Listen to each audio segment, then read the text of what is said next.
Hello friends, welcome to Chitra Science Hub. Today we will discuss part second of oxygenic photosynthesis, that is generation of ATP, NADH and release of oxygen during light reaction of oxygenic photosynthesis. जैसे कि पिछली video में हमने देखा था कि oxygenic photosynthesis क्या है। ये वो प्रोसेस है जिसे प्लांट्स, एल्गी और साइनोबैक्टीरिया लाइट एनर्जी को यूज़ करके कार्बन डाइऑक्साइड और वाटर की हेल्प से जो है आपका कार्बोहाइड्रेट बनाते हैं और CO2 जो है as a by product release होती है ड्यूरिंग दिस रिएक्शन। अब फोटोसिंथेसिस को हम दो फेज़ में डिवाइड करके स्टडी करते हैं, या हम कह सकते हैं फोटोसिंथेसिस जो है वो टू फेजेस में कंप्लीट होता है। पहला फेज़ जो है वो लाइट डिपेंडेंट होता है तो उसे हम लाइट रिएक्शन कहते हैं, और दूसरा फेज़ जो है इंडिपेंडेंट ऑफ लाइट होता है तो उसे हम डार्क रिएक्शन या केल्विन साइकिल कहते हैं। तो लाइट रिएक्शंस के अंदर क्या है, लाइट एनर्जी यूज़ करके हम ATP और NADPH का जो है प्रोडक्शन करते हैं और CO2 जो है वो as a by product release होती है लाइट रिएक्शन के अंदर।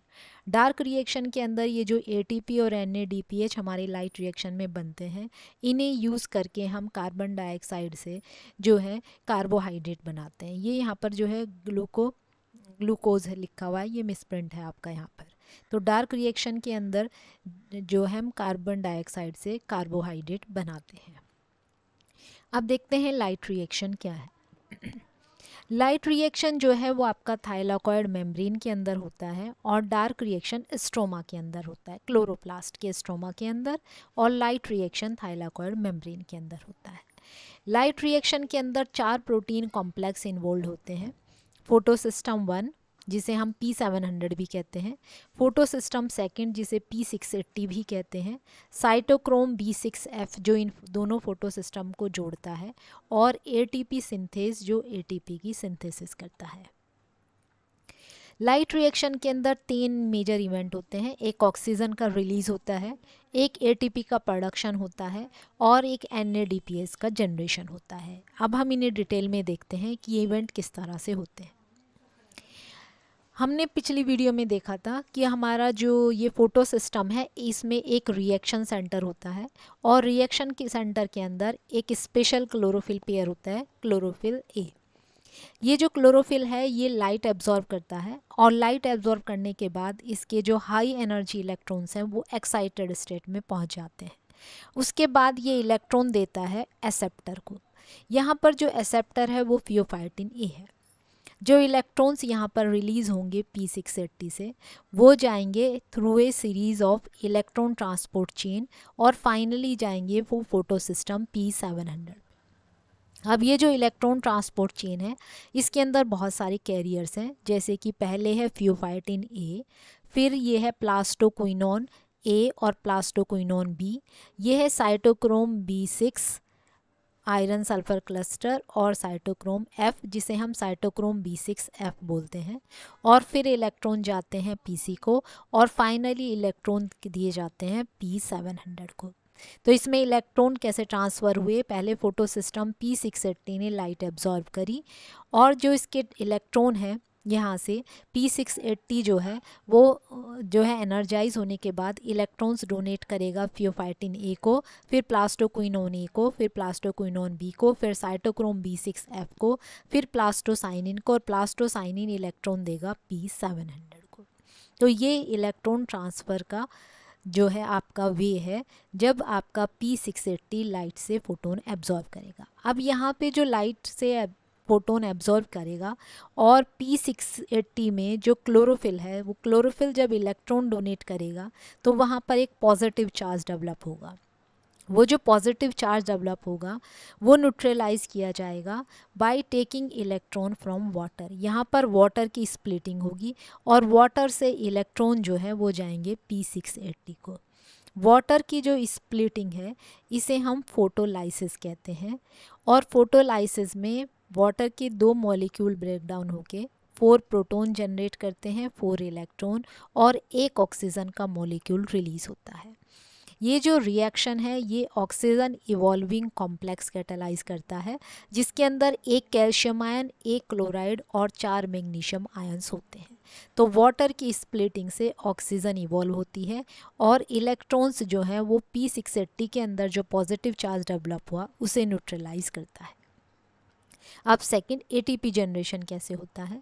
ये जो इलेक्ट्रॉन्स जनरेट होते हैं फोटो सिस्टम सेकंड से, ये ट्रांसफ़र होते हैं to photosystem first through cytochrome B6F। ये जो B6F है ये इन दोनों के बीच कनेक्टिंग लिंक कहा जाता है और ये ही वो प्रोटॉन ग्रेडियंट डेवलप करता है जिससे एक प्रोटॉन मोटिव फोर्स जनरेट होती है और वो फोर्स जो है एटीपी का सिंथेसिस करती है through ATP synthase. ATP synthase जो कॉम्प्लेक्स है वो एटीपी का सिंथेसिस करता है ड्यूरिंग फोटोसिंथेसिस। अब ये साइटोक्रोम B6F जो है किस तरह प्रोटॉन ग्रेडियंट डेवलप करता है वो देखते हैं। ये इलेक्ट्रॉन ट्रांसफ़र करता है कहाँ से, प्लास्टोक्विनोन से प्लास्टोसाइनिन में।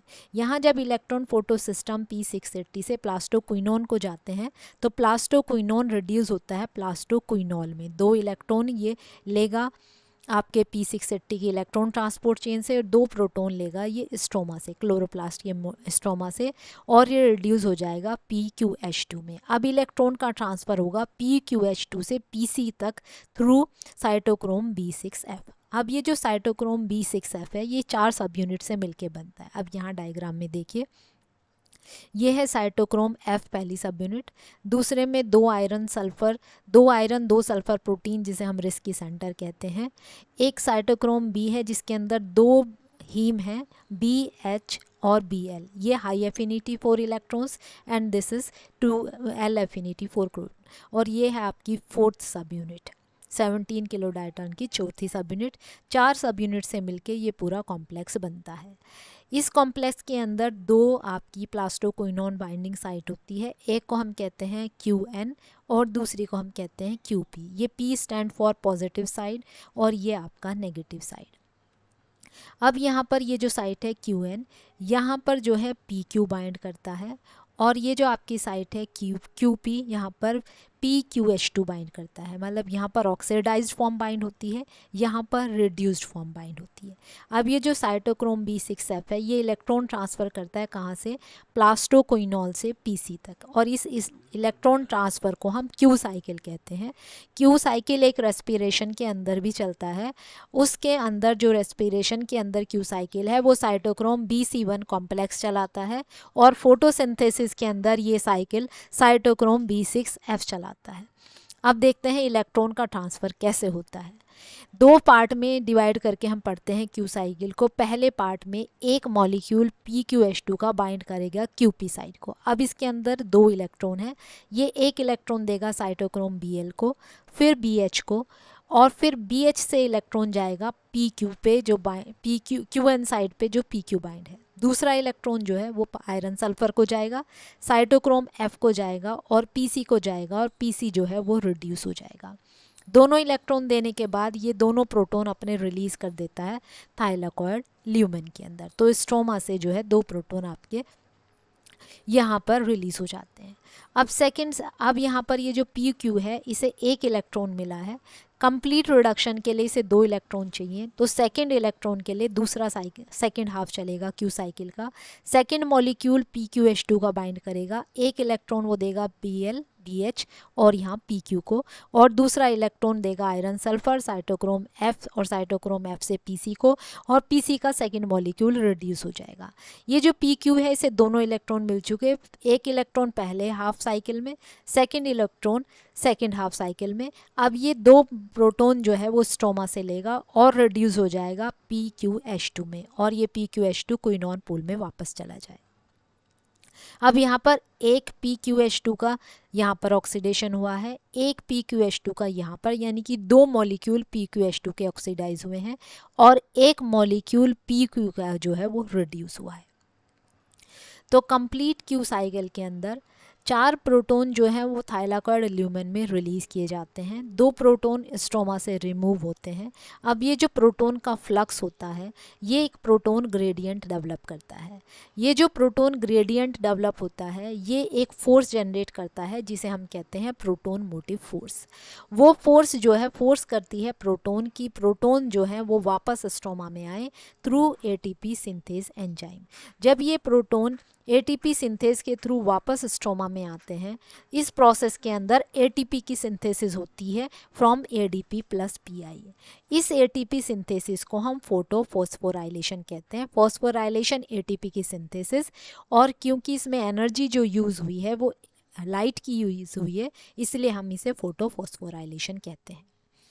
अब इस जो एटीपी सिंथेसिस में इलेक्ट्रॉन का फ्लो है वो P680 से आपका P700 तक है। ये नॉन साइक्लिक फ्लो है, इलेक्ट्रॉन जो है वापस यहाँ पर नहीं आया, तो इस इलेक्ट्रॉन फ्लो को हम नॉन साइक्लिक फ्लो कहेंगे। और इस नॉन साइक्लिक फ्लो से जो एटीपी की सिंथेसिस हुई है उसे हम नॉन साइक्लिक फोटोफॉस्फोराइलेशन कहते हैं। अब NADPH का जनरेशन कैसे होता है? अब जो आपका फोटो सिस्टम फर्स्ट है उसने लाइट एब्जॉर्ब करी और इलेक्ट्रॉन अल्टीमेटली किसे दिए? P700 को, और P680 का पॉजिटिव चार्ज न्यूट्रलाइज किया पानी की स्प्लिटिंग से। अब P700 जो है लाइट एब्जॉर्ब करेगी और अपने हाई एनर्जी इलेक्ट्रॉन्स ट्रांसफ़र करेगी क्लोरोफिल A0 को, फिर A1 को, फिर आयरन सल्फर को, और आयरन सल्फर देगा फेरिडॉक्सिन को, और फेरिडॉक्सिन जो है वो आपका रिड्यूस हो जाएगा। अब रिड्यूस होने के बाद ये जो फेरिडॉक्सिन है ये रिडक्शन करता है NADP का। अब वो रिडक्शन किस तरह होता है? जो आपका ये FAD है ये इलेक्ट्रॉन देता है फेरिडॉक्सिन जो है रिड्यूस्ड, ये इलेक्ट्रॉन देखता है FAD को। ये FAD है कोफैक्टर एक एंजाइम का नाम है फेरिडॉक्सिन NADP रिडक्टेज, जिसे शॉर्ट में FNR कहते हैं। FNR का कोफैक्टर FAD। जो फेरिडॉक्सिन है ये अपने इलेक्ट्रॉन देगा FAD को, इलेक्ट्रॉन और प्रोटॉन, और ये 2 स्टेप में इसका रिडक्शन होगा। पहले ये एक इलेक्ट्रॉन लेगा एक FAD से और एक प्रोटॉन और बनाएगा सेमीकोइनॉन। उसके बाद सेकंड इलेक्ट्रॉन सेकंड प्रोटॉन लेगा दूसरे फेरिडॉक्सिन मॉलिक्यूल से और इसका रिडक्शन हो जाएगा FAD से। उसके बाद ये जो FADH2 है ये अपने इलेक्ट्रॉन प्रोटॉन देगा NADP को और NADP का रिडक्शन हो जाएगा NADPH में। तो इस नॉन साइक्लिक इलेक्ट्रॉन फ्लो के अंदर जब दोनों फोटो सिस्टम आपके एक साथ काम करेंगे तो हमारे ATP और NADPH दोनों का जनरेशन होता है। अब ये जो ATP और NADPH का जनरेशन हुआ इसमें अगर हम इलेक्ट्रॉन फ्लो देखें तो P680 से हमारे इलेक्ट्रॉन एक्साइटेड स्टेट में गए, फिर यहाँ P680 से एसोसिएटेड ये इलेक्ट्रॉन ट्रांसपोर्ट चेन थी, इसके थ्रू इलेक्ट्रॉन फ्लो हुए और कहाँ गए? अल्टीमेटली P700 से इलेक्ट्रॉन जो है अल्टीमेटली कहाँ गए? फेरिडॉक्सिन, और फेरिडॉक्सिन ने रिड्यूस करा आपका NADPH को। तो ये जो इलेक्ट्रॉन का फ्लो है ये जेड लेटर से रिजेंबल करता है, उस जैसा लगता है आपका, इसलिए इस प्रोसेस को हम Z scheme of light reaction of photosynthesis कहते हैं। This is all about light reaction of oxygenic photosynthesis. Thank you.